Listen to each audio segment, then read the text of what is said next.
Alhamdulillahirabbil alamin wa bihi nasta'in ala umurid dunya waddin sayyidina Muhammadin wa ala alihi wa sahbihi ajmain amma ba'du. Yang terhormat Ketua Senat Institut Agama Islam Tribakti Kediri Kyai Haji Abdullah Kafabihi Mahrus, yang kami hormati Rektor-Rektorat Institut Agama Islam Tribakti Kediri, yang kami hormati Dekan-Dekanat Fakultas Tarbiyah, Fakultas Syariah, Fakultas Dakwah, dan segenap sivitas akademik Institut Agama Islam Tribakti Kediri, yang kami hormati Kyai Haji Husein Muhammad selaku Mustasyar PBNU dan Ketua Yayasan Fahmina, dan tak lupa kepada segenap tamu undangan yang berbahagia. Pertama-tama, marilah kita panjatkan rasa puji syukur kepada Allah Subhanahu wa taala yang telah memberikan kita nikmat iman, nikmat Islam, dan nikmat kesehatan, sehingga kita semua dapat berkumpul di acara Seminar Nasional BM Institute dengan tema Reaktualisasi Wacana Agama atas Ruang Gerak Perempuan tanpa ada halangan suatu apapun. Amin Allahumma amin. Salawat serta salam marilah kita panjatkan kepada Nabi Agung Muhammad sallallahu alaihi wasallam. Semoga kita diakui sebagai umatnya dan mendapatkan syafaatnya kelak di yaumul kiamah. Amin Allahumma amin. Hadirin yang berbahagia, adapun susunan acara pada siang hari ini sebagai berikut. Acara pertama pembukaan, acara yang kedua pembacaan ayat suci Al-Quran, acara yang ketiga menyanyikan lagu Indonesia Raya, acara yang keempat sambutan-sambutan, acara yang kelima acara inti, dan acara yang terakhir penutup. Hadirin yang berbahagia, marilah kita buka acara pada siang hari ini dengan bacaan Ummul Quran bersama-sama. Semoga acara pada siang hari ini dapat berjalan dengan lancar. Amin Allahumma amin. Ala hadhiniyah wa ala kulli niyatin sholihah. Al-Fatihah.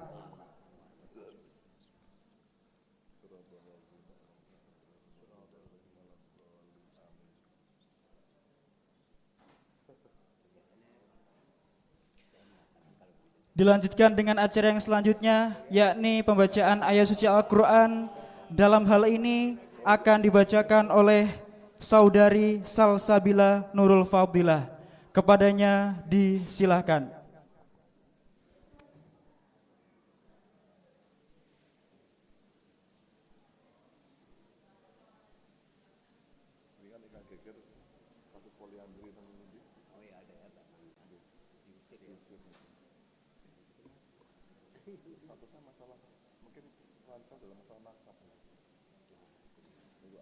Assalamualaikum warahmatullahi wabarakatuh.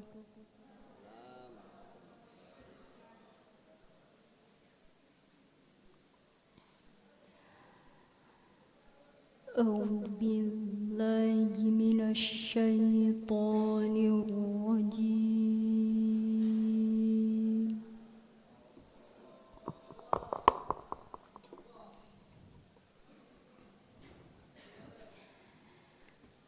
Bismillahirrahmanirrahim.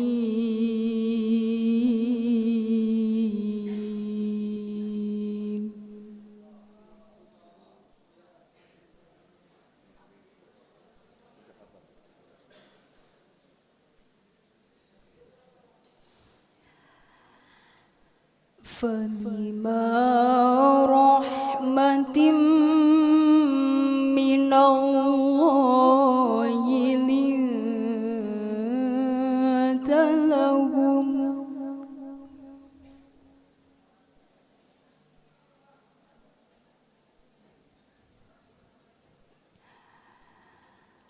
walau kunta faddan ghalidhal qalbi lanfaddu min hawlik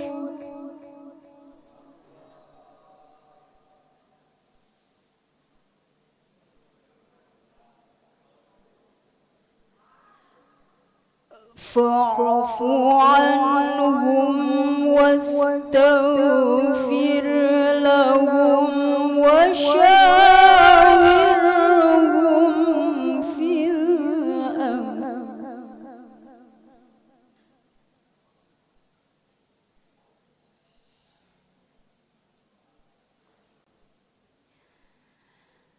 فإذا عزمت فتوكل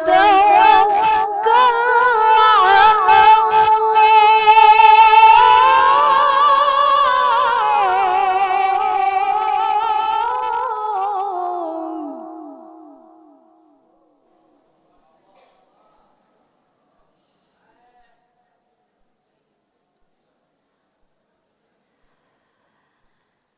إن الله يحب المتوكلين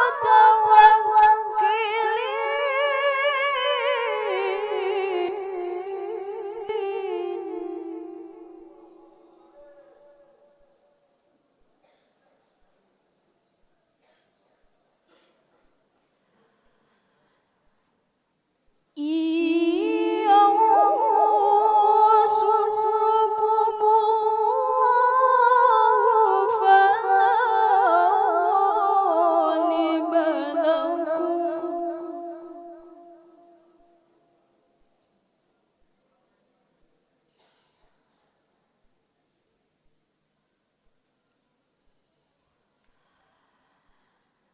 وإن يخذلكم فما ذا الذين ينصركم من بعده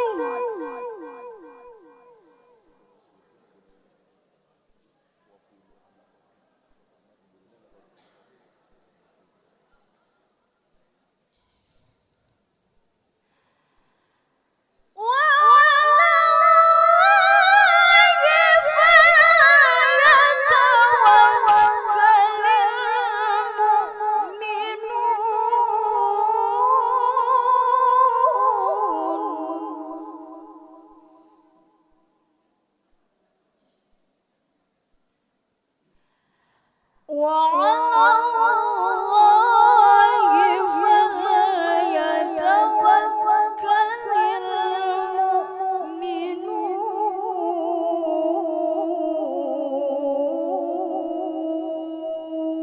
المؤمنون صدق الله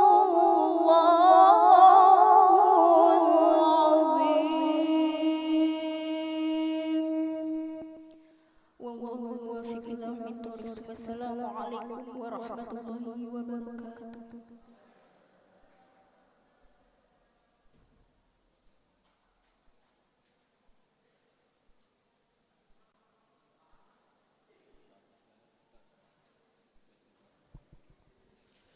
Sadaqallahul azim, sadaqallahul azim, sadaqallahul azim. Beranjak ke acara selanjutnya menyanyikan lagu Indonesia Raya dan juga Mars Tribakti. Dalam hal ini akan dipimpin oleh saudari Fatma Sari. Kepadanya disilahkan.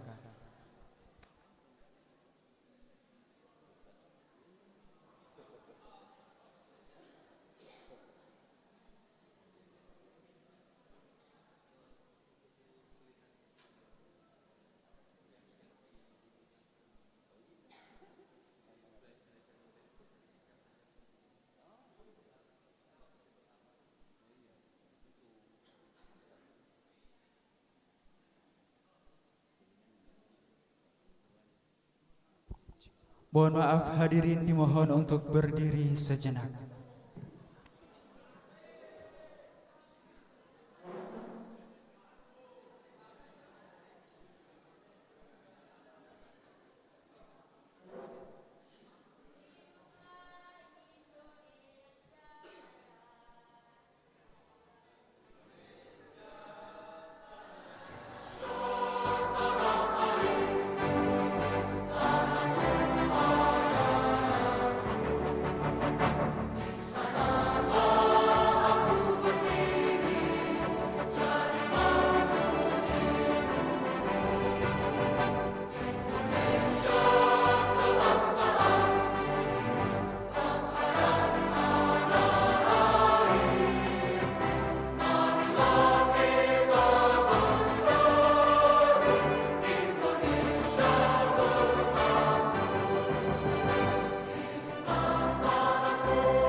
Hadirin kami mohon duduk kembali.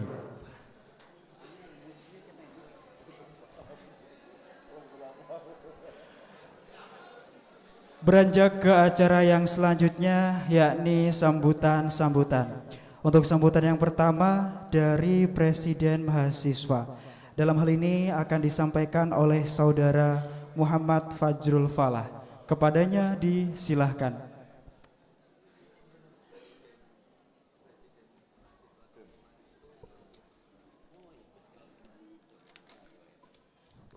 Assalamualaikum warahmatullahi wabarakatuh. Hamdan syukronillah amma ba'du, langsung saja. Yang saya hormati Rektor Institut Agama Islam Tribakti Dr. Kiai Haji Reza Ahmad Zahid LCMA. Yang saya hormati Wakil Rektor 1 Institut Agama Islam Tribakti Dr. Haji Badrus MPD. Yang saya hormati Bapak Wakil Rektor 3 Institut Agama Islam Tribakti Bapak Yasin Nur Falah MPD. Yang saya hormati seluruh dekan-dekanat Fakultas Tarbiyah, Syariah, dan Dakwah serta segenap sivitas akademi Institut Agama Islam Tribakti Kediri. Yang saya hormati juga beliau Kiai Haji Husain Muhammad yang pada hari ini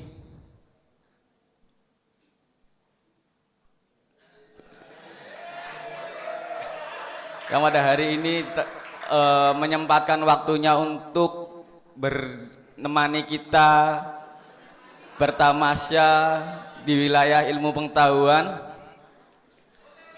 Yang saya hormati Agus Haji Ahmad Kahfabih MPD dan semua tamu undangan yang tidak bisa saya sebutkan satu persatu tanpa mengurangi rasa hormat saya. Pertama-tama saya ucapkan terima kasih sebanyak-banyaknya kepada semua pihak yang sudah ikut serta dalam mensukseskan acara ini. Meskipun saya rasa acara ini kurang begitu maksimal karena dalam 2 ruangan hanya mampu menampung sekitar 400 peserta seminar.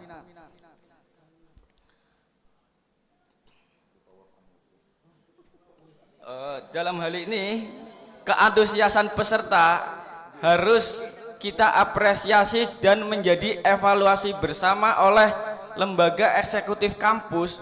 Ketika dalam mengadakan suatu agenda itu lebih mempertimbangkan dengan apa yang menjadi minat dan dibutuhkannya oleh mahasiswa Tribakti itu sendiri. Dan alhamdulillah saya rasa dalam kesempatan kali ini BEMI mampu memberikan ruang diskusi untuk mahasiswa Tribakti dengan diadakannya seminar nasional ini dengan tema reaktualisasi wacana agama atas ruang gerak perempuan. Tentu bukan tanpa alasan kami mengadakan seminar ini. Melihat diskusi-diskusi keperempuanan seputar seksualitas, bias gender, ketimpangan sosial dan lain sebagainya semakin masif di ruang publik, terutama di wilayah akademik. Tidak terlepas pula dari agama juga membangun satu wacana yang menyikapi isu-isu keperempuanan itu sendiri.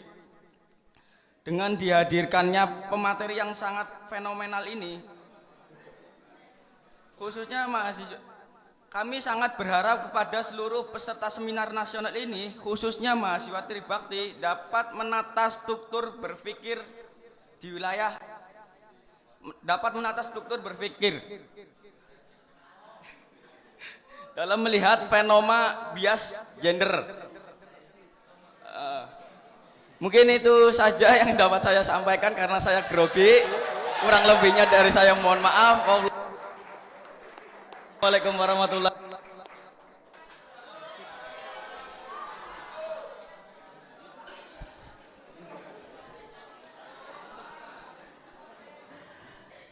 Terima kasih kami haturkan. Beranjak ke sambutan yang berikutnya dari Wakil Rektor 3 sekaligus membuka acara pada siang hari ini. Kepada beliau Bapak Yasin Nurfalah MPDI disilahkan.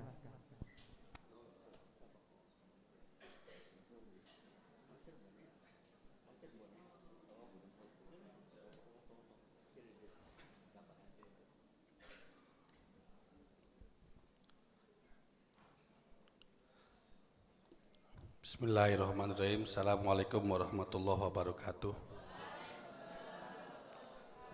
Yang saya hormati Senat Tribakti Kiai Haji Abdullah Kafabi Mahrus, Rektor Tribakti Kiai Haji Reza Ahmad Zaid LCMA, Bapak Wakil Rektor 1 Bapak Dr. Haji Badrus, Bapak Wakil Rektor 2 Bapak Calon Haji Puat Jauhar Puat, kemudian Bapak Ibu Dekan dan Wakil-Wakil Dekan Kaprodi, juga khusus yang saya muliakan, saya hormati Kiai Haji Husein Muhammad saking Cirebon, kemudian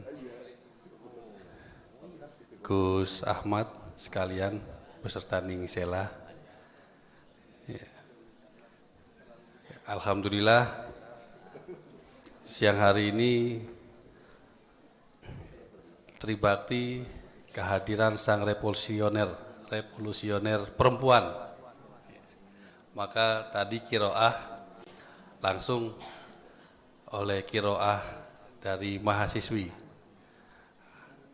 Artinya kita tidak alergi atas peran perempuan, kalau bisa melakukan kenapa tidak. Hadirin sekalian, mahasiswa yang penuh ya, ini di luar juga ada sekitaran 300 ya, di luar, maksudnya di luar jalan.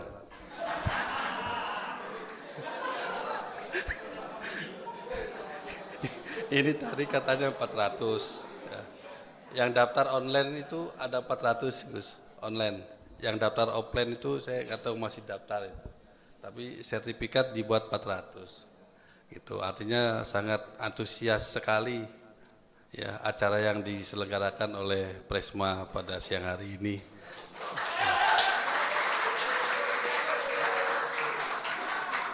Ya. Terlebih dengan pemateri yang saya sendiri punya clipping Pak Kiai Husein Muhammad, dan tadi alhamdulillah sudah saya diskusikan dengan beliau. Ya, termasuk saya bercerita bahwa saya ini adalah lahir dari seorang ayah yang memiliki 4 istri. Dan tidak akan tertular kepada diri saya karena saya merasakan bagaimana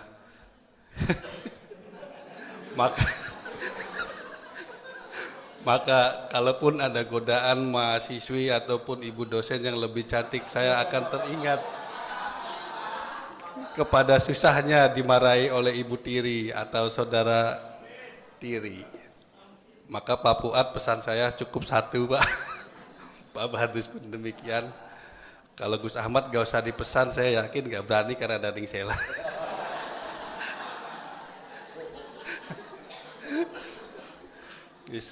Satu yang penting rasanya bisa 4 kan, bisa rasa stroberi, rasa apel,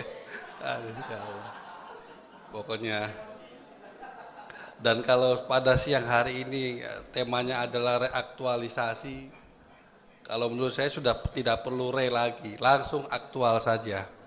Bagaimana seorang wanita itu dengan berbagai macam yang saat ini ada hegemoni dalam bentuk apapun, ya sekarang kita sudah harus, kaum laki-laki maksud saya, sudah harus bisa ofensif menerima. Ya kalau kita tidak mampu dalam bekerja di rumah tangga, ada berbagai macam hal, kenapa tidak seorang istri untuk bisa bekerja di wilayah domestik gitu. Tapi jangan yang susah-susah. Mosok ene wong wedok jadi kernet koyoke wong lanang ki mandul tenanan.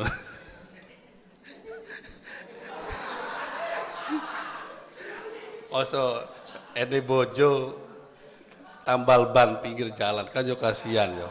Koyo piye ngono. Dan mudah-mudahan naudzubillah min dzalik mahasiswa Tribakti tidak seperti itulah. Ya, sesusah apapun dalam hal pencarian ekonomi tetap makom seorang istri perempuan itu ya harus pada tingkat derajatnya yang mulia, ya. Ayo sampai ngamen pinggir jalan yang satu. Gitu.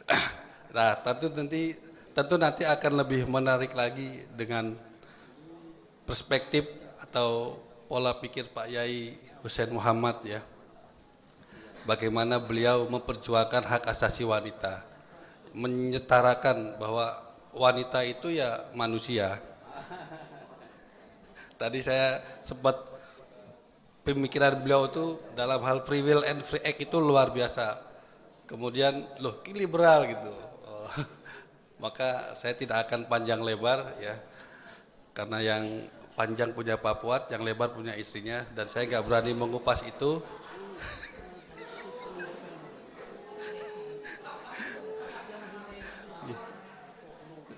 Dan saya ucapkan terima kasih Pak Yai Husein, Gus Ahmad ya, yang alhamdulillah sudah hadir dan juga para pimpinan mahasiswa yang ganteng-ganteng, mahasiswi yang cantik-cantik yang saya sayangi ya. Semoga ini nanti dalam selesainya acara ini kita semua memiliki pemikiran yang segar ya tentang siapa sebenarnya diri kita, sejatinya siapa. Itu aja, dan dengan membaca basmalah maka seminar nasional saya nyatakan dibuka. Bismillahirrahmanirrahim. Terima kasih, mohon maaf. Assalamualaikum warahmatullahi wabarakatuh.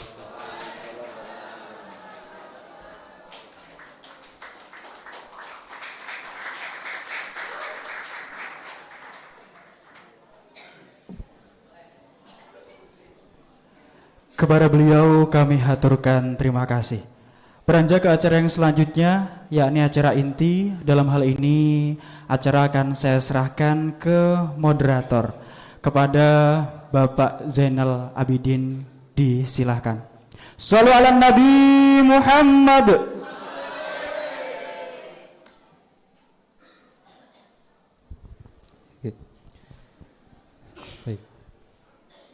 Assalamualaikum warahmatullahi wabarakatuh.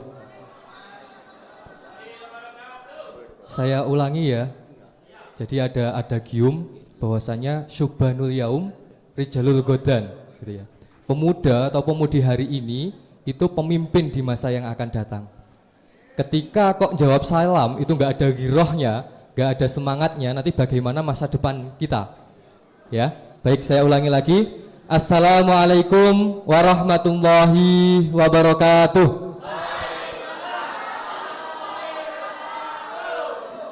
Alhamdulillah wa syukurillah wala ni'amillah wassalatu wassalamu ala rasulillah wa ala alihi wa sahbihi wa mawalah wala nabiyya ba'dah. Yang kami hormati Ketua Senat Institut Agama Islam Tribakti, beliau Romo Kiai Haji Abdullah Kafabihi Mahrus. Yang kami hormati Rektor Institut Agama Islam Tribakti, beliau Dr. Kiai Haji Reza Ahmad Zahid LCMA. Yang kami hormati jajaran Rektorat, Dekanat, dan seluruh sivitas akademika Institut Agama Islam Tribakti. Dan tentunya yang kami hormati beliau pemateri pada seminar nasional kali ini, beliau Dr. Honoris Causa Kiai Haji Husein Muhammad. Ahlan wa sahlan bihudurikum Buya Husein di kampus Institut Agama Islam Tribakti. Yang saya hormati beliau Agus Ahmad Kafabih MPD. Tak lupa yang kami hormati segenap tamu undangan dan seluruh hadirin wal hadirat peserta seminar nasional. Baik, sebelumnya terima kasih kepada Master of Ceremony atas waktunya dan kesempatannya untuk melanjutkan acara yang sangat luar biasa ini. Baik, senang sekali rasanya saya Muhammad Zainal Abidin sebagai moderator bisa menjadi bagian dari acara yang sangat luar biasa ini. Sebelumnya pengen menyapa teman-teman ini, tak panggil teman aja ya, biar lebih akrab. Sahabat, ya. Apa kabar teman-teman semua? Sahabat-sahabat semua? Alhamdulillah, baik ya. Semoga selalu diberikan kesehatan walafiat, amin. Senang sekali juga rasanya bisa mendampingi beliau, derekaken beliau Buya Husein. Ini kiai yang sangat luar biasa sekali. Beliau sangat produktif, karyanya sangat banyak. Ini bagi aktivis kok nggak kenal beliau, ini kebangetan. Bagi yang suka baca kok nggak kenal beliau, ini sangat kebangetan. Bacanya kurang jauh, ngopinya kurang kental gitu. Jadi nanti habis ini harus wajib beli bukunya beliau. Beliau sangat luar biasa sekali. Saya mengidolakan beliau sejak pertama kali belajar gender, itu langsung rujukan saya beliau. Beliau juga konsisten dalam keilmuan, tetap semangat dalam keilmuan, menyuarakan hak-hak perempuan. Jadi beliau juga terkenal sebagai kiai feminis gitu. Baik, senang sekali juga bisa nderekaken guru saya, panutan saya, beliau Agus Ahmad Kafabih. Nah, baik. Sebelumnya minta izin buat pengantar ya. Baik. Pada kesempatan kali ini kita akan membahas dengan tema reaktualisasi wacana agama terhadap atas ruang gerak perempuan.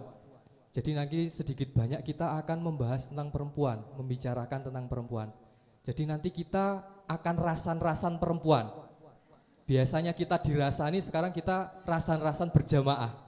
Setuju ya? Mbak-mbak setuju ya? Ya, baik. Jadi kita sepakati nanti tema kita rasan-rasan perempuan gitu. Baik. Bicara tentang perempuan. Jadi realitas sekarang atau fenomena sekarang, perempuan itu sudah menempati posisi-posisi yang strategis secara struktural. Baik. Coba lihat di sekeliling kalian. Mungkin ketika di kampus Kosma itu tidak melulu laki-laki. Banyak Kosma yang perempuan. Ketika di organisasi, banyak di BEM itu ketua itu tidak melulu laki-laki, tapi perempuan juga banyak memimpin di BEM. Contoh kalau di Tribakti ada BEM dakwah dan tarbiyah itu perempuan. Bahkan tahun kemarin presiden mahasiswa pun itu juga perempuan. Nah dari situ bahwasanya perempuan itu juga punya kompetensi, mereka juga bisa memimpin, mereka itu juga bisa bisa berkontribusi gitu ya. Tidak melulu perempuan itu di bagian yang belakang, tidak seperti itu. Akan tetapi tentunya juga di tengah kita ada sosok perempuan hebat, perempuan yang sangat luar biasa sekali. Dia tidak lain adalah garwa dari Agus Ahmad ning Sela Hasina, Sugeng Rawuh ning Sela. Beliau sangat hebat sekali, sangat luar biasa sekali, sangat berkontribusi baik di dunia maya maupun di dunia nyata. Mungkin tepuk tangan untuk perempuan-perempuan hebat yang ada di ruangan ini. Baik. Akan tetapi wacana agama yang kita ketahui itu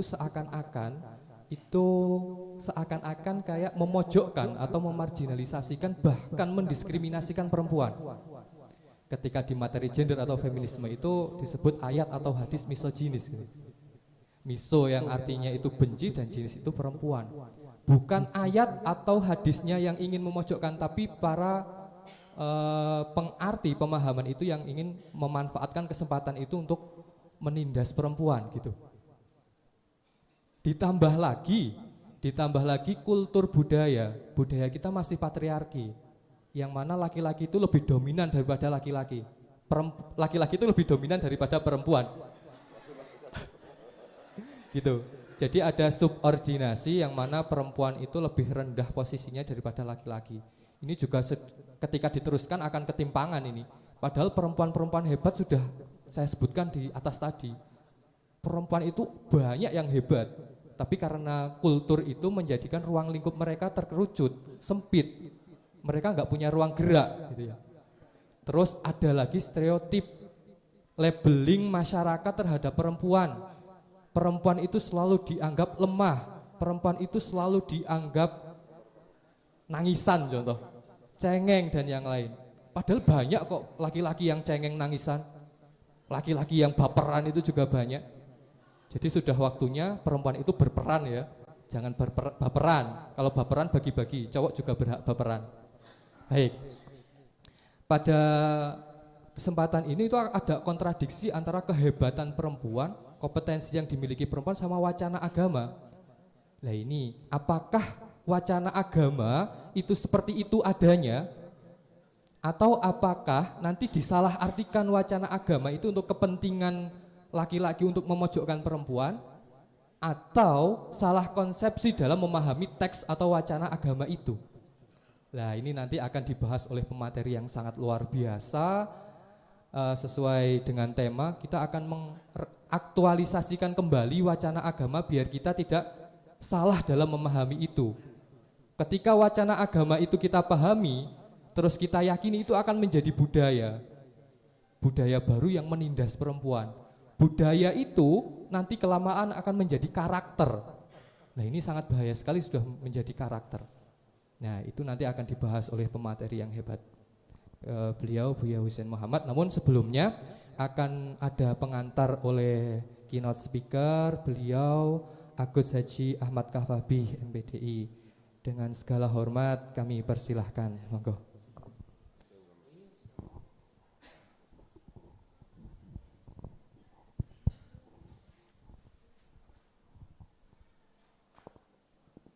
Assalamualaikum warahmatullahi wabarakatuh.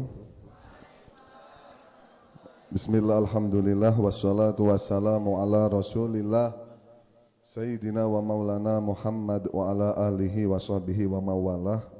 Rabbi syrah li sadri wa yassir li amri wahlul uqdatam min lisani yafqahu qawli. Amma ba'd. Hadirin kiram yang kami muliakan, segenap para masyayikh, para alim, para ulama, wabil khusus dumateng senat maupun rektorat yang kali ini alhamdulillah dihadiri Bapak Dr. Badrus, Bapak Fuad, Pak Yasin, dan segenap rekan-rekan yang lain yang alhamdulillah pada hari ini dalam sebuah majelis yang harapan kita majelis ini memberikan sebuah keberkahan dan kemanfaatan bagi kita semua. Terutama juga wabil khusus ana khusu bidzikri dumateng Romo Kiai Haji Husein Muhammad yang alhamdulillah sampun kersa hadir untuk berbagi ilmu kepada teman-teman di sini ya. Beliau ini sedikit sedikit info. Beliau itu kakaknya ibu saya, ya, kakaknya ibu saya. Jadi dari 7 atau 8 bersaudara. Dari 8 bersaudara, beliau kakak yang nomor 2. Ya. Jadi dari mbah yang namanya Mbah Muhammad dari Cirebon. Jadi kalau saya ke Cirebon mudik biasanya nggih mampir sowan datang Ami Husein. Saya manggilnya Ami Husein. Ya, Ami itu paman, Pak D. Nggih. Alhamdulillah beliau berkenan hadir untuk berbagi ilmu dalam seminar nasional di Tribakti tentang masalah kewanitaan juga, bukan masalah kewanitaan fikih perempuan, bukan, tapi lebih ke masalah pola pikir atau gender atau apa persikapan kita terhadap yang namanya wanita itu bagaimana. Kita tahu wanita atau perempuan itu diciptakan oleh Allah pertama kali tugasnya untuk mendampingi seorang laki-laki. Seperti halnya Sayyidatina Hawa diciptakan oleh Allah untuk mendampingi Nabi Adam. Tapi konsep mendampingi itu bukan berarti adanya wanita ini menjadi sesuatu yang selalu terbelakang dalam permasalahan derajat. Tidak. Bahkan Allah sendiri mengatakan di dalam Al-Quran, walahunna mithlul ladzi alaihinna darajah. Allah itu mengatakan antara derajat laki-laki dan juga perempuan itu sebenarnya derajatnya itu sama, derajatnya itu sama. Bahkan juga dalam ayat yang lain dikatakan potensi antara perempuan dan laki-laki memiliki sumber potensi yang sama, sama-sama saling memberikan pertolongan kepada yang lain. Wal mu'minuna wal mu'minatu ba'duhum awliya'u ba'd. saling mengasihi, memberikan pertolongan satu sama lain. Ya. Bahkan juga Allah memberikan sebuah wacana di dalam Al-Quran, wanita dan laki-laki memiliki hak yang sama untuk mendapatkan sebuah anugerah apabila mereka ini melakukan perkara yang baik, seperti man amila shalihan min dzakarin aw untha falanuhyan wa huwa mu'minun falanuhyannahu hayatan thayyibah. Apabila ada orang yang melakukan atau berlaku baik itu perempuan atau laki-laki, maka itu termasuk seorang mukmin dan dia akan diberi oleh Allah kehidupan yang enak. Falanuhyannahu hayatan thayyibah. Lah ini adalah sebuah isyarah, sebuah petunjuk dari Allah kepada kita, dalam arti meskipun perempuan datang di dunia ini untuk mendampingi seorang laki-laki, jangan sampai pendampingan itu mengakibatkan diskriminasi terhadap seorang perempuan. Kita tahu dulu ketika sebelum masa atau pra-Islam, sebelum adanya Nabi diutus oleh Allah pada zaman jahiliyah, perempuan sangat bagaimana ditindasnya beliau, para perempuan ya, perempuan ditindas. Bahkan kata sahabat Umar bin Khattab, ketika ada seorang bangsa Arab ketika memiliki anak perempuan itu termasuk aib ya. Wa idza busyira ahaduhum bil untha dhalla wajhuhu muswadda wa huwa kadzim. Ketika para bangsa atau para orang-orang masyarakat Arab pra-Islam ketika diberitahu bahwasanya mereka telah diberi keturunan anak perempuan, mereka itu malah merah, hitam mukanya, malu, bahkan marah, wa huwa kadzim ya. Ini adalah sebuah aib. Jadi dalam artian perempuan sebelum adanya Islam datang itu benar-benar Masya Allah tertindas dan sebagainya. Namun setelah Kanjeng Nabi Muhammad SAW hadir untuk masyarakat Arab khususnya, akhirnya mengangkat derajat wanita dengan skema-skema yang ada di dalam Al-Quran. Kita tahu peran wanita setelah Kanjeng Nabi Muhammad ini sangat-sangat besar. Bahkan ada beberapa tokoh-tokoh wanita yang punya peran yang andil besar dalam dakwah Nabi Muhammad SAW. Dikatakan seperti Ummuna Sayyidatina Khadijah binti Khuwailid, beliau ini bagaimana peran beliau dalam mensukseskan dakwah Nabi Muhammad. Beliau juga seorang pebisnis ya. Bagaimana seperti hanya ada lagi Nusaybah bin Ka'ab, dia seorang dokter, beliau seorang dokter. Ketika pas perang Uhud ya, beliau mengobati, bahkan berperan penting untuk mengobati para syuhada, para sahabat yang terluka ya. Ada juga Fatimah binti Muhammad, ada Aisyah ya. Ini adalah peran-peran para tokoh-tokoh wanita yang sangat luar biasa ya. Ruang geraknya ini bahkan termasuk mencatat sebuah sejarah. Dan Al-Quran pun mengangkat derajat wanita dengan ayat wa'ashiruhunna bil ma'ruf. Nah ya, ini adalah sebuah pengangkatan derajat perempuan dari Allah melalui Al-Quran, yang mana kita dianjurkan bagi laki-laki ketika sudah mempunyai istri atau belum, tetap harus memperlakukan seorang perempuan dengan ma'ruf, dengan baik ya. Artinya dengan ma'ruf atau dengan baik ini tidak melulu dibaiki dalam kata-kata saja, enggak ya. Ma'ruf itu bisa juga, contoh kalau kita punya istri ya, nanti ke depannya sampai kalau sudah punya istri jangan diajak soro terus, diajak puasa, diajak ngerowot, jangan, itu juga bukan ma'ruf itu. Memang konteksnya adalah kebaikan, tirakat, tapi itu bukan ma'ruf juga, bukan konteksnya ma'ruf yang seutuhnya. Ma'ruf itu, nah benar kata Pak Yasin ya, ma'ruf itu bentuknya itu ada juga yang berupa diajak jalan-jalan ke pasar malam ya, nonton bioskop, itu juga termasuk ma'ruf ya, menyenangkan hati istri ya, memberikan lipstik ya. Sampai kalau ingat niku kata umi saya, kata ibu saya itu, Romo Kiai Haji Uli Nuha Arwani, beliau itu selalu mendampingi Bunyai Ismah almarhumah ya, mendampingi dimanapun tempatnya, dimanapun waktu, didampingi terus. Bahkan Nyon Sewu rela untuk ngancani Bunyai Ismah jalan-jalan ke mall, hanya untuk sekedar membeli lipstik itu dikancani, bahkan dibelikan lipstiknya. Ini punya Yai Uli Nuha Arwani, sosok kiai besar yang ada di Jawa Tengah, ya, kiai sepuh, ya, kiai karomah dan sebagainya.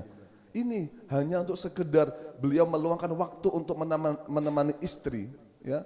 Ini adalah beberapa gambaran-gambaran mungkin yang bisa kita buat pedoman atau prinsip, jangan semena-mena terhadap perempuan, ya, jangan semena-mena terhadap perempuan.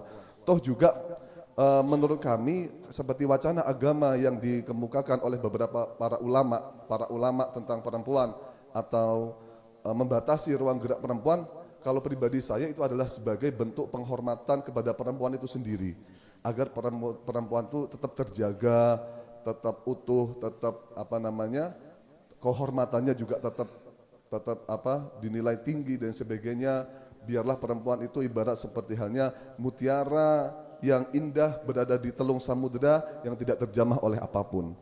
Dan perempuan, salah satu keistimewaan daripada perempuan itu sendiri adalah mempunyai kekuatan spiritual hati yang tidak dimiliki oleh laki-laki, yakni kelembutan. Kelembutan atau sensitivitas seorang perempuan tidak dimiliki oleh seorang laki-laki, ya. Kadang laki-laki itu kalau bekerja kadang pakai otak, tapi kalau perempuan dia bekerja dengan memakai hati, dengan kelembutan. Kita tahu dengan sebuah kelembutan ini adalah bisa terciptanya sebuah bangsa, keutuhannya sebuah bangsa. Karena Allah itu mengatakan wa ma arsalnaka illa rahmatan lil alamin. Kanjeng Nabi itu loh diciptakan loh tujuan tak rahmat untuk sebuah kelembutan, ya. Jadi artinya tidak semua orang atau tidak semua permasalahan bisa dilalui dengan sebuah kekerasan, dengan sebuah bahkan salah satu kunci sebuah kesuksesan adalah kelembutan itu sendiri, dan kelembutan adalah sikap sifat yang memang dimiliki oleh seorang perempuan. Pada dasarnya itu adalah watak sejatinya seorang perempuan itu sendiri. Dan mungkin itu saja ya sedikit yang kami sampaikan. Sebetulnya kami mewakili keluarga, ya. Terima kasih Ami Husain, jazakumullah khairan asal jaza atas kehadirannya. Dan semungkin nanti kalau ada waktu kapan-kapan nanti diadakan juga kegiatan seminar lagi semacam ini, ya. Karena memang pesantren, ya, adalah basis pedoman keagamaan bagi masyarakat, ya. Kalau seandainya masyarakat sudah diracuni tentang kesetaraan gender, artinya mendiskriminasikan seorang perempuan, maka pesantren harus dikuatkan dalam segi hal itu. Biar apa? Biar memahamkan supaya jangan semena-mena terhadap perempuan. Dan alhamdulillah Tribakti ini adalah sebuah kampus, universitas, akademisi yang memang basicnya adalah pesantren, ya. Jadi secara tidak langsung mahasiswa di Tribakti statusnya juga seorang santri. Amin. Oke, terima kasih yang kami sampaikan. Alafu minkum, assalamualaikum warahmatullahi wabarakatuh. Baik, terima kasih disampaikan Ahmad Kafabi MPDI. Bisa ditarik benang merah bahwasannya sebelum adanya Islam, zaman jahilah dulu itu lahir anak perempuan itu aib gitu ya. Nah itu berubah ketika Islam sudah masuk, terus perjuangan Nabi Muhammad juga itu merubah budaya, itu sangat signifikan sekali. Jadi jangan semena-mena, sekarang sudah diperjuangkan dulu zaman Rasulullah, jangan semena-mena sekarang bagi kaum laki-laki itu menindas kaum perempuan gitu ya. Jadi tadi pun juga ketika ada teks agama kok itu seakan-akan nanti memojokkan, memarginalkan itu sebagai penghormatan kepada perempuan gitu. Baik, terima kasih disampaikan Ahmad.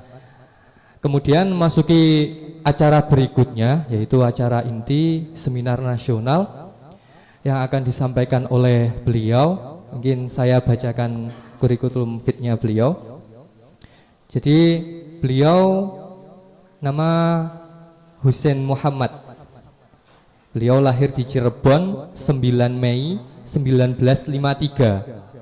Alamat rumah Jalan Kebon Baru nomor 48 Arjowinangun Cirebon 45162. Pendidikan SDN SDN 3 Arjawinangun Cirebon tahun 1961, SMPN 1 Arjawinangun Cirebon 1967, dan beliau ini juga alumni Pondok Pesantren Lirboyo Kota Kediri.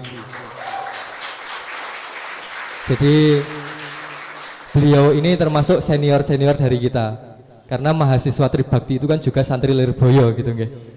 Jadi beliau senior dari kita semua. Beliau juga sarjana perguruan tinggi ilmu Al-Quran PTIQ Jakarta 1980 dan Dirosah Khosoh Al-Azhar Kairo 1980 sampai 1983. Ini selesai 3 tahun, hebat sekali beliau. Terus beliau juga sangat produktif sekali. Ini buat mahasiswa ini juga harus menulis. Beliau menulis 33 buku. Nanti bisa dicari. Ketika kalian mengaku kalau kalian mahasiswa, nanti cari di Gramedia atau di mana beli bukunya beliau. Yang pertama fikih perempuan, yang kedua spiritualitas kemanusiaan, Islam agama ramah perempuan, perempuan Islam dan negara, mengaji pluralitas kepada Maha Guru pencerahan, Ijtihad Kiai Husain Sang Zahid, mengarungi sufisme Gus Dur dalam obrolan Gusmus, kemudian perempuan ulama di atas panggung sejarah, kemudian juga beliau nulis buku poligami. Ini maksudnya isinya nggak boleh poligami gitu, bukan anjuran untuk poligami. Kemudian perempuan Islam dan negara, kemudian pendar-pendar kebijaksanaan, kemudian Kidung Cinta. Ini terus masih ada lainnya. Ini kalau disebutkan selesai nanti waktunya. Kemudian pengalaman organisasi, beliau juga aktif di organisasi. Beliau pengasuh Pondok Pesantren Darul Fikr Arjawinangun Cirebon, pendiri atau wakil ketua Puan Amal Hayati Jakarta tahun 2000 sampai sekarang. Nah, beliau sampai sekarang masih di organisasi. Kemudian pendiri pengurus Yayasan Rahima Jakarta. Kemudian pendiri dan ketua Dewan Kebijaksanaan Fahmina Institut Cirebon 2021 sampai sekarang. Ini organisasi beliau banyak sekali ini. Jadi kalian yang di organisasi kok ngeluh, harusnya kalian malu dengan beliau. Terus pendiri LSM WCC Balkis Cirebon, konsultan Yayasan Balkis untuk hak-hak perempuan. Terus anggota National Board of National Center for Islam and Pluralism. Kemudian pendiri Alimat, anggota Dewa Etik Komnas Perempuan tahun 2015 sampai 2020. Pendiri Perguruan Tinggi Institut Studi Islam Fahmina ISIF tahun 2008. Kemudian anggota Komisi Ahli Perkumpulan Keluarga Berencana Indonesia masa bakti 2010 sampai 2014. Kemudian menjadi narasumber dalam seminar di luar maupun di dalam negeri. Anggota dan sekarang menjadi anggota Mustasyar PBNU periode 2022 sampai 2027. Kemudian beliau juga mendapatkan banyak sekali penghargaan. Yang pertama, penerima penghargaan Bupati Kabupaten Cirebon sebagai tokoh penggerak, pembina dan pelaku pembangunan pemberdayaan perempuan. Pembina menerima penghargaan dari pemerintah Amerika Serikat untuk Heroes Acting to End Modern Day Slavery Trafficking in Person Award of Heroism tahun 2006. Kemudian 500 Most Influencer Muslim in the World berturut-turut dari 2010 sampai 2016 dari The Royal Islamic Strategic Studies Center Yordania. Kemudian beliau mendapatkan gelar Dr. Honoris Causa itu di Universitas Islam Negeri Wali Songo Semarang 2019. Ini dengan buku Tafsir Gender ini. Kemudian penghargaan Ikon Prestasi Pancasila tahun 2020 BPIP untuk kategori tokoh perubahan sosial. Jadi penghargaan dan karya beliau itu sangat luar biasa sekali. Kok kita sebagai juniornya kok tidak ngiblat sama beliau ya, sangat kebangetan sekali. Jadi untuk sepenuhnya waktu kami persilahkan untuk Buya Husain.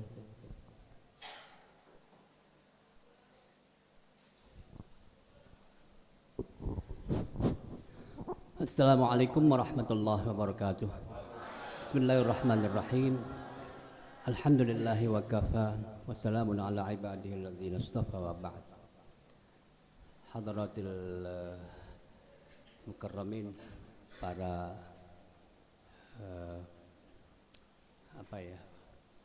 pejabat di UIT ya, Universitas. Oh iya ya.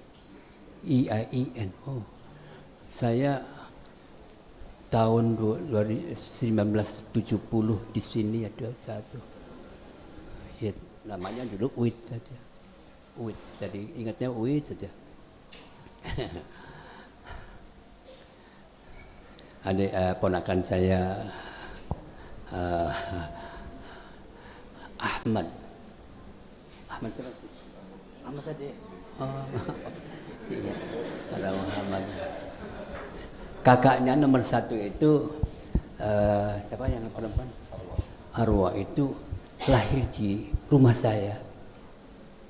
Lahirnya di rumah saya. Saya mendampingi lahirnya Arwah di Bijan di sana. Buya Kafa juga ya kalau di rumah tidurnya ya begitu karena rumahnya cukup bagus. Begitu, Masya Allah. Para mahasiswa dan mahasiswa yang berbahagia, saya sungguh-sungguh sangat bahagia bisa hadir di sini kembali, seakan-akan kembali ke kampung halaman sendiri. Saya ingin membacakan puisi.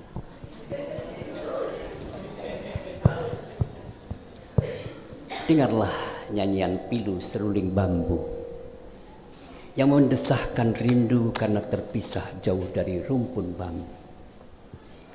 Setiap orang yang hidup jauh dari kampung halamannya akan merindukan saat-saat masih berkumpul bersama keluarganya. Nada-nada sendu selalu kunyanyikan dalam setiap perjumpaan. Aku hadir bersama mereka yang riang dan yang berduka. Begitu, itu puisinya Maulana Jalaluddin Rumi di dalam bukunya yang sangat terkenal, Masnawi. Istami' ila hadhan nay ya'khudhu fi syikayah wa min al-furuqati yamdil fil hikayah. Kullu man yabqa ba'idan an usulihi la yazulu yarumu ayyama wisalihi. Masya Allah. Yang kedua, ini penting sekali harus didengarkan ini. Tidak ada satu hati untuk dua cinta. Begitu ya. Keinginanmu untuk membaginya secara sama tidaklah mungkin. Jika karena hasrat yang tak tercukupi, maka ia tak akan terpuaskan dengan berapapun. Ia akan direproduksi oleh rasa kurang. Kau mungkin senang meski untuk beberapa saat saja. Tetapi lihatlah mereka yang mencintaimu, yang merinduimu, cemas, gelisah, dan menderita berhari-hari dan untuk waktu yang panjang. Siapakah mereka yang mencintai? Itu ya. Boleh jadi kau kelak akan suka berbohong kepada mereka. Katanya mau ke kantor, tiba-tiba ke rumah orang lain. Rumah orang lain ya. Iya. Dan maka maka kau akan terjebak dalam perangkap kebohongan demi kebohongan. Tanya lagi, bohong lagi, tanya lagi, bohong lagi. Tanya. Ketika di rumah sana ketahuan, tanya, enggak katanya gitu, pindah lagi. Dan itu adalah dosa yang lain. Bayangkan sesaat saja jika anak perempuanmu yang telah menikah diduakan oleh pasangannya? Bagaimanakah perasaanmu? Maka cintailah satu saja untuk selamanya.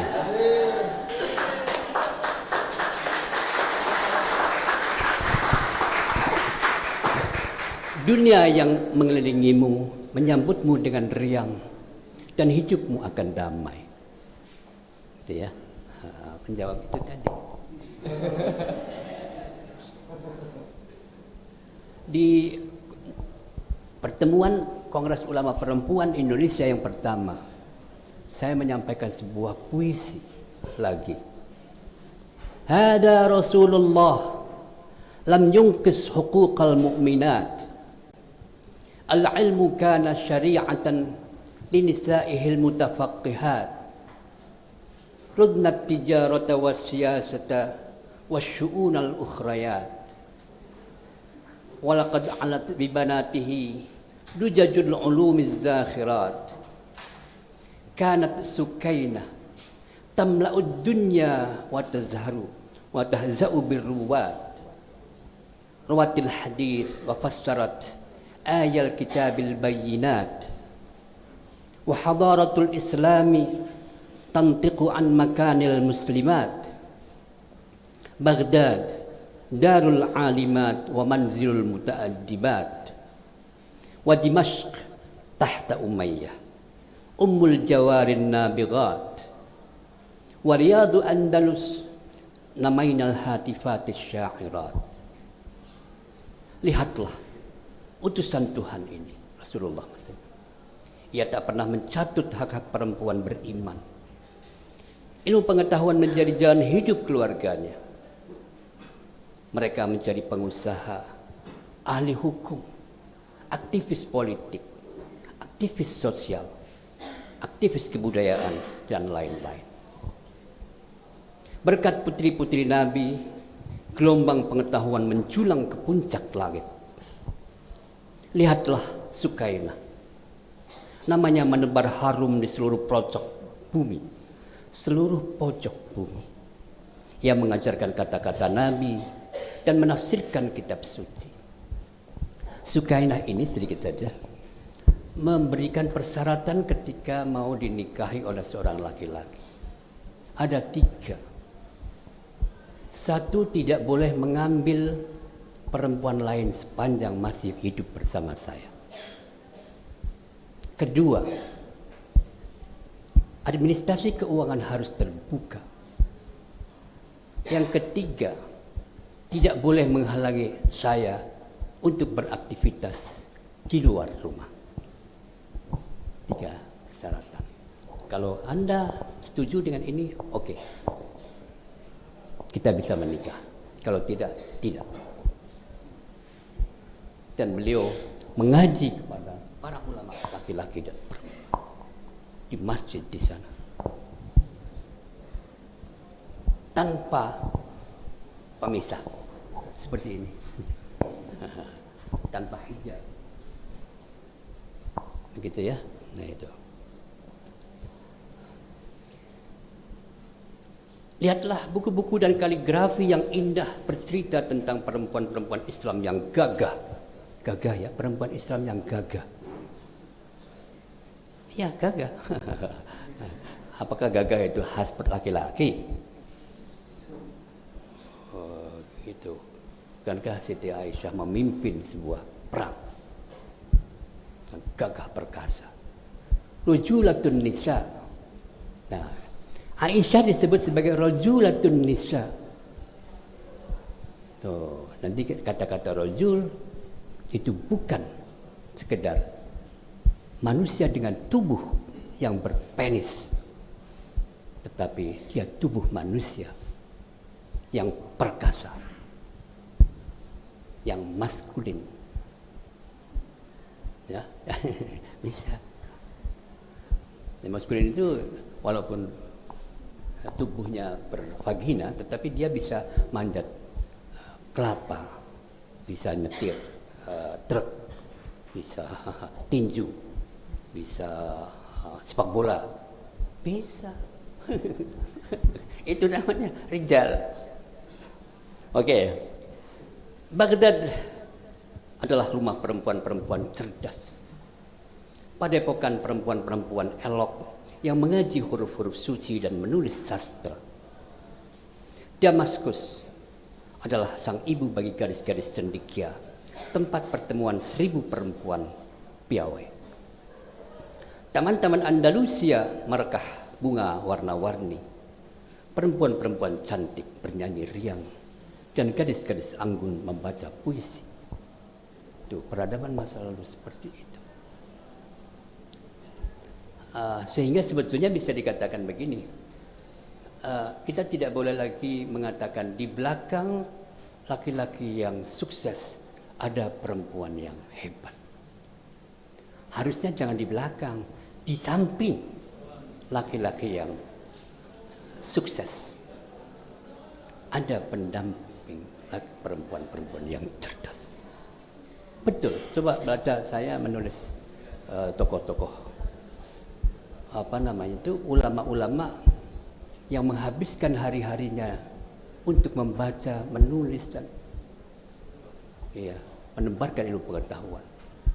Justru tokoh-tokoh besar seperti Ibnu Arabi, gurunya adalah perempuan. Harun ar-Rasyid itu di belakang atau di sampingnya adalah seorang perempuan. Oke, jadi yang justru lebih cerdas daripada yang lain. Itu satu. Kemudian yang ketiga, karena saya melihat anak-anak muda jadi baca puisi aja.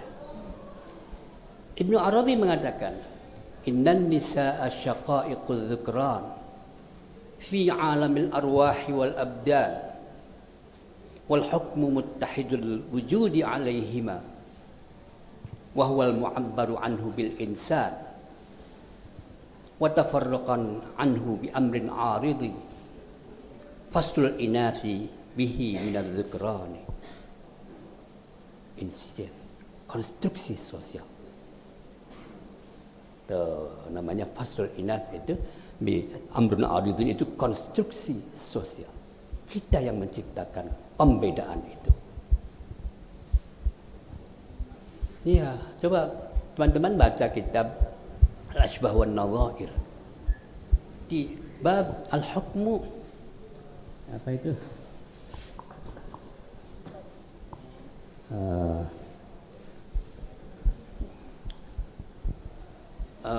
Bab tentang perbedaan atau pembedaan laki-laki dan perempuan. Ada 90 lebih dibedakan. Nah, nanti saya akan jelaskan. Jadi, satu itu ya, perempuan adalah saudara laki-laki di alam ruh dan dalam tubuh kasar. Keduanya satu dalam eksistensi, ialah manusia. Perbedaan keduanya hanyalah accident semata, constructed, bukan given. Tadi saya sebutnya diskusi. Apakah betul bahwa kelembutan itu hanya dimiliki oleh perempuan dan tidak oleh laki-laki juga? Nah, gitu. Apakah kelembutan itu adalah given, kodrat, atau sebetulnya konstruksi yang kita ciptakan sendiri? Nah, itu. Apakah tidak ada laki-laki yang lembut? Ada. Ya gitu ya. Laki-laki yang kemenyek kan di sini. Oke. Ibn Rushd mengatakan, talamma anna ba'dhan nisa'i yansha'na wa hunna ala janibin kabirin minal fatanah wal aql fa innahu ghairu muhalin an najida bainahunna hakimat, para bijak bestari. Banyak sekali para bijak bestari. Wa hakimat, para pengambil kebijakan publik. Wa ma syabaha dzalik, Wa in kana hunaka man ya'taqidu anna hadha an-naw' minan nisa'i nadirul husul. Nadirul husul memang, tetapi nadirul husul adalah konstruktif. Nadirul husul adalah konstruksi sosial, kita yang menciptakan. Dulu ibu-ibu kita tidak usah sekolah tinggi-tinggi, karena kembalinya ke dapur sumur kasur lagi. Dan itu adalah konstruksi sosial tradisi kita.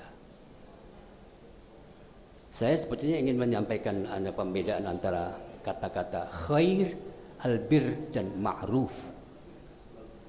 Ma'ruf itu tradisi. Ma'ruf itu tradisi, kebaikan yang sesuai dengan tradisi. Bagaimana membagi makanan itu untuk istri itu seberapa? Ya tergantung tradisinya. Apakah menurut kebiasaan suami, kebiasaan istri? Ma'ruf itu di situ.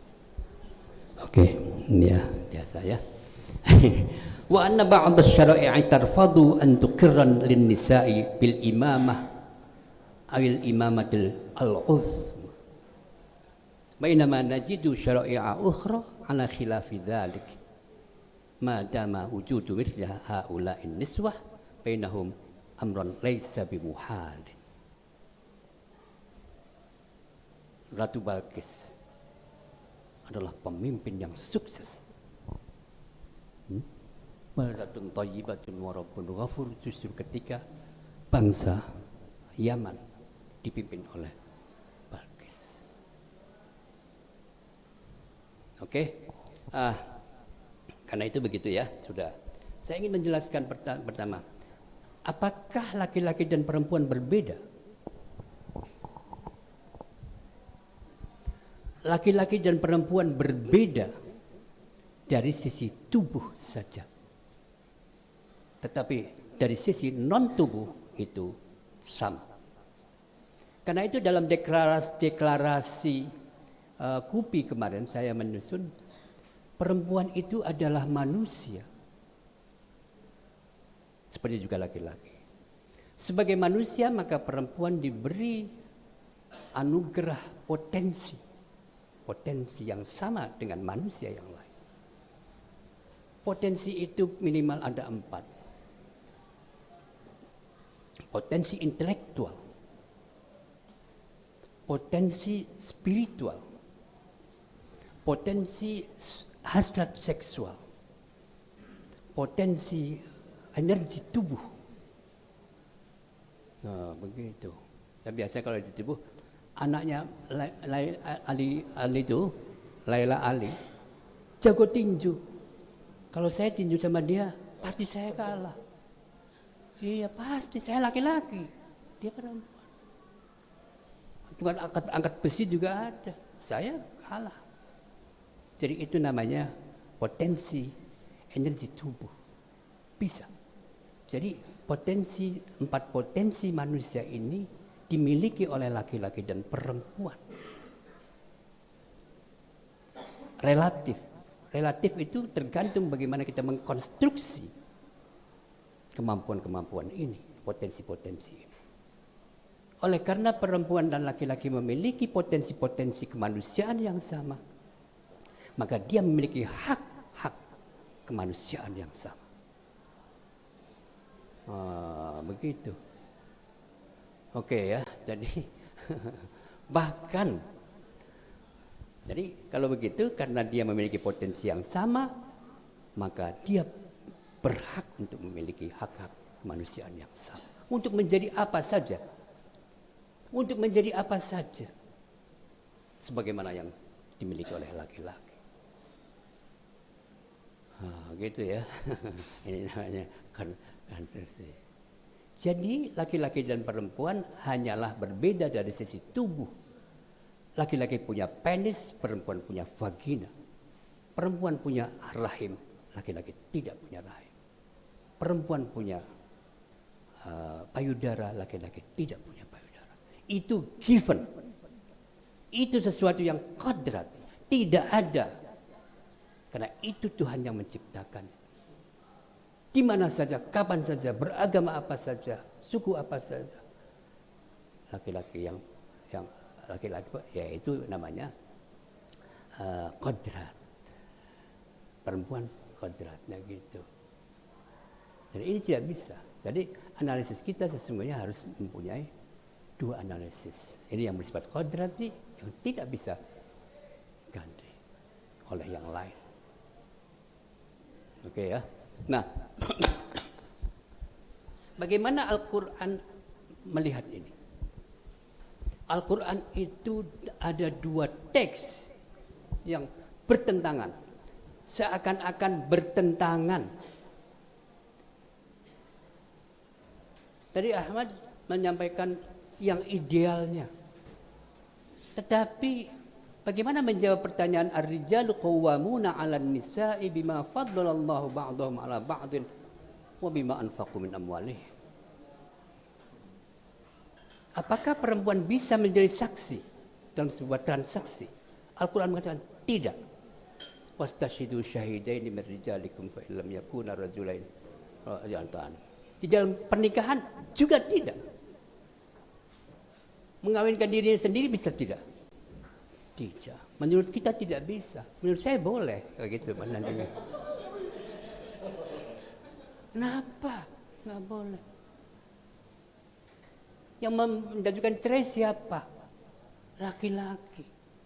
Perempuan harus menggugat cerai. Itu. Yang berat lagi adalah, ini jangan menjadi heboh ya. Mengapa?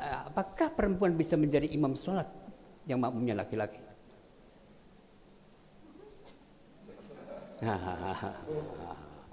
Wah, kalau begitu Tuhan diskriminatif.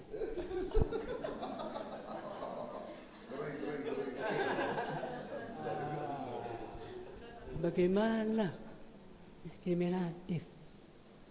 Jadi ada dua teks yang diskriminatif. Apakah betul bahwa Tuhan diskriminatif? Kalau saya tanya begitu, Anda pasti mengatakan tidak.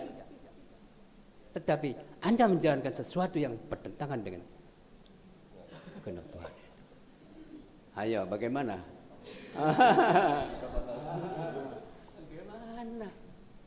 Masa nggak boleh? Bisa kok tidak boleh, kenapa? Kita bisa, tetapi kok kita tidak boleh, itu diskriminatif sama sekali. Gitu. Nah, jadi banyak sekali fikih kita atau pandangan-pandangan keagamaan kita yang diskriminatif. Bahkan berat sekali loh. Coba, misalnya, hak seksual. Idza ja'ar rajulu imra'atahu ila firashihi fa'abat fabata ghadbana la'anatha al-malaikatu hatta tusbiha. Coba jika seorang suami mengajak istrinya berhubungan intim lalu menolak, maka perempuan itu akan dikutuk oleh malaikat sampai pagi. Kalau perempuannya pengen bagaimana? Tuh. Ayo. Apakah hasrat seksual itu hanya milik laki-laki? Apakah hasrat seksual laki-laki lebih tinggi daripada hasrat seksual perempuan? Mengapa laki-laki boleh poligami, perempuan tidak boleh poliandri? Tadi itu katanya emosinya 90%. Tis'atu ajza. Masya Allah. Ayo, bagaimana tuh? Warisan lagi. Lidzakar mislu hadzal unthayain.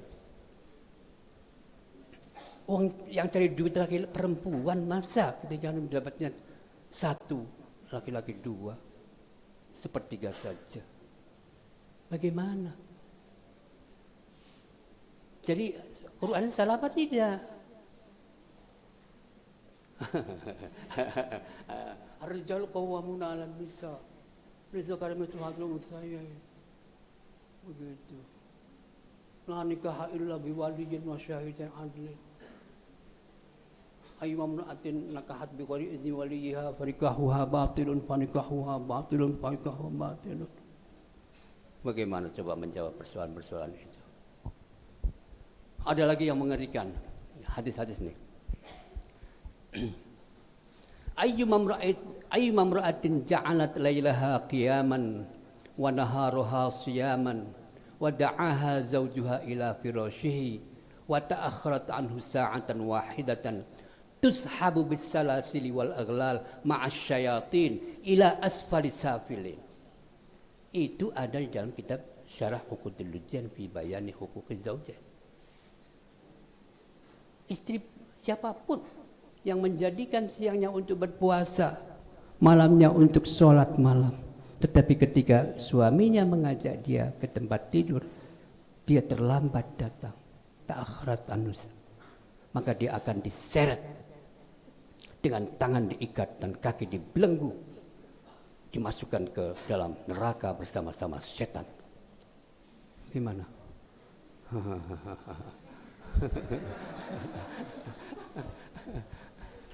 Ayo, Masya Allah, betapa kejamnya. Itu ya, itu. Ayu radin abasat fi wajhiha qamat min qubliha muswaddatal wajhi. Masya Allah, seorang istri cemberut di hadapan suaminya, maka dia nanti bangkit dari tidur, dari kuburnya, wajahnya hitam legam. Bagaimana? Nah, ada kontradiksi, ada. Itu yang namanya misoginis. Misoginis. Hadisnya banyak sekali. Saya melakukan kritisisme terhadap hadis-hadis yang ada di dalam kitab Uqudul Lujan, yang ada 90%, 90 hadis lebih sedikit. Saya mengaji di rumahnya Gus Dur bersama Ibu Sinta dan yang lain-lain. Ditemukan sebuah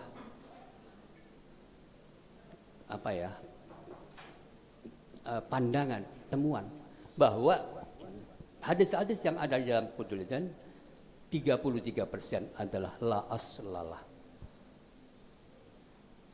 Itu kata halus daripada maudhu. Bahasa Indonesianya adalah palsu. Berani nggak? Beraninya sama Kiai Nawawi kan gitu biasanya. Ya coba aja. 22% adalah dhahir. Yang sisanya adalah sahih dan hasan. Ketika diterjemahkan kemudian menjadi wajah baru relasi suami istri. Lalu ada reaksi dari para ulama, kiai. Mereka menulis, masuk Lirboyo mungkin. Lirboyo ada tulisan itu ya, kitabnya ya. Iya, menguak kebatilan dan kebohongan sekte FK3. Sekte FK3 itu FK3 Forum Kajian Kitab Kuning. Mereka menyebutnya sekte. Aliran. Ada. Gara-gara itu kebohongan. Nah, begitu ya. Oke, teman-teman sekalian, para mahasiswa. Bagaimana menyelesaikan persoalan ini? Kita seringkali inkonsisten. Tadi dalam perjalanan itu sama Mas itu. Saya selalu mengatakan begini. Mengatakan la tusafirul mar'atu fawqa salasati ayyamin wa illa wa ma'aha dzu mahramin. Dan dikonversi ke dalam konteks hari ini 85 kilometer. Siapapun perempuan yang keluar berjalan sejauh 50 km, maka harus pakai mahram. Tidak boleh. La tusafir. Saya bilang kenyataannya anak-anak kiai pada pergi jauh-jauh ke luar negeri bertahun-tahun pakai mahram enggak? Ini dari mana nih? Dari jauh juga. Pakai mahram enggak? Nah, dosa pasti. Bagaimana coba? Kita sudah seringkali tidak. Nggak tahu waktu saya ikut musabaqah qiraatul kutub di Jambi itu, saya baru kenal itu. Sama ini apa tidak? Sendirian atau sama siapa? Nggak tahu. Sebelumnya ya? Oh, gitu. Saya bilang kagum sekali, juara 1. Baca kitab kuning. Jam'ul Jawami'. Wah, lagi Al-Burhani ya, Masya Allah. Oh, Qaidul Usul ya. Masya Allah, hebat sekali. Kalah laki-laki itu. Banyak laki-laki kalah. Jadi oke, begitu ya. Saya hanya ingin melihat realitas saja dulu. Jadi seringkali kita inkonsisten. Mempertahankan hadis yang tidak boleh dianalisis, tekstualitas yang tidak boleh dianalisis, tetapi pada faktanya kita melakukan sesuatu yang berbeda sekali dengan teks-teks itu. Oke, saya bilang paling tidak ada 3 teks yang membuat perempuan terdiskriminasi, tersubordinasi, gitu, termarginalisasi dari ruang sosial. Satu adalah ayat Al-Quran Ar-Rijalu Qawwamuna 'alan Nisa. Ini pusat. Yang dari sini, dari ayat ini maka mengalirlah hukum. Konsekuensi dari cara pemahaman kita terhadap ayat ini, maka menghasilkan hukum-hukum yang diskriminatif semuanya. Oke, 1. Yang kedua adalah hadis Nabi. Ma taraktu ba'di fitnatan adarra 'ala rijali minan nisa. Aku tidak melihat sesudah aku fitnah yang lebih membahayakan bagi kaum laki-laki kecuali perempuan. Kesimpulannya adalah hadis ini dipahami sebagai perempuan adalah sumber fitnah. Apakah fitnah itu? Sumber kekacauan sosial. Karena itu konsekuensinya perempuan harus dirumahkan, domestikasi, harus pakai cadar. Tidak boleh keluar malam. Tidak boleh ke masjid. Kecuali gelap. Pagi-pagi yang gelap nggak ada siapa-siapa baru di gelodongan masuk ke masjid. Gitu loh. Bentar saya mau ke belakang dulu ya. Bentar ya.